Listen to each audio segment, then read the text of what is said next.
അയ്യപ്പൻകോവിൽ ആലടി ഭാഗത്തു നിന്നും പെരിയാർ നദിയിലേക്ക് ടൺ കണക്കിന് മണ്ണ് തള്ളിയ സംഭവത്തിൽ മേജർ ഇറിഗേഷൻ ഉദ്യോഗസ്ഥർ പരിശോധന നടത്തി. കുമളിയിൽ നിന്നെത്തിയ സംഘമാണ് പരിശോധന നടത്തിയത്. മണ്ണ് തള്ളിയവർക്കെതിരെ കർശന നടപടി സ്വീകരിക്കുമെന്ന് ഉദ്യോഗസ്ഥർ പറഞ്ഞു. അയ്യപ്പൻകോവിൽ ചപ്പാത്ത് മുതൽ പരപ്പ് വരെയുള്ള ഭാഗങ്ങളിൽ മലയോര ഹൈവേ നിർമ്മാണത്തിന്റെ ഭാഗമായി എടുത്ത ടൺ കണക്കിന് മണ്ണ് പെരിയാർ നദിയിലേക്ക് തള്ളിയത് വിവാദമായിരുന്നു. ഇതോടെയാണ് മേജർ ഇറിഗേഷൻ കുമളി സെക്ഷൻ ഓഫീസിൽ നിന്നുമുള്ള ഉദ്യോഗസ്ഥർ സ്ഥലത്തെത്തി പരിശോധന നടത്തിയത്. ഹൈവേ നിർമ്മാണത്തിന്റെ മറവിൽ അനധികൃത പ്രവർത്തനങ്ങളെക്കുറിച്ച് ഉദ്യോഗസ്ഥർക്ക് ലഭിച്ച രഹസ്യ വിവരത്തെ തുടർന്നായിരുന്നു പരിശോധന.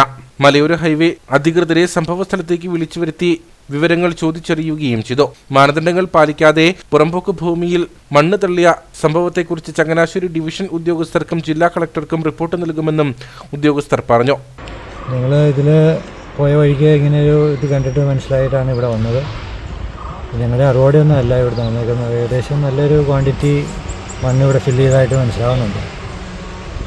അപ്പോൾ അതിൻ്റെ ഞങ്ങൾ ഈ വിവരങ്ങൾ ഹയർ ഓഫീസേഴ്സിനെ റിപ്പോർട്ട് ചെയ്യുകയും അതേപോലെ തന്നെ ഇത് NHന്റെ ഭാഗമായിട്ട് അവർ മലയോര ഹൈവേയുടെ ഭാഗമായിട്ടുള്ള മെറ്റീരിയലാണെന്നാണ് നമുക്ക് മനസ്സിലാകുന്നത്.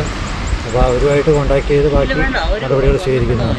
മേജർ ഇറിഗേഷൻ കുമളി സെക്ഷനിലെ ഉദ്യോഗസ്ഥരായ assistant engineer Binu Mathew, overseer AJ Josekutty എന്നിവരാണ് പരിശോധന നടത്തിയത്.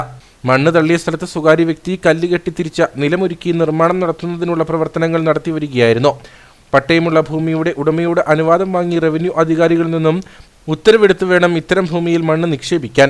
ഈ നിയമവും ലംഘിച്ചാണ് മലയോര ഹൈവേ നിർമ്മാതാക്കൾ ഇവിടെ മണ്ണ് നിക്ഷേപിച്ചത്.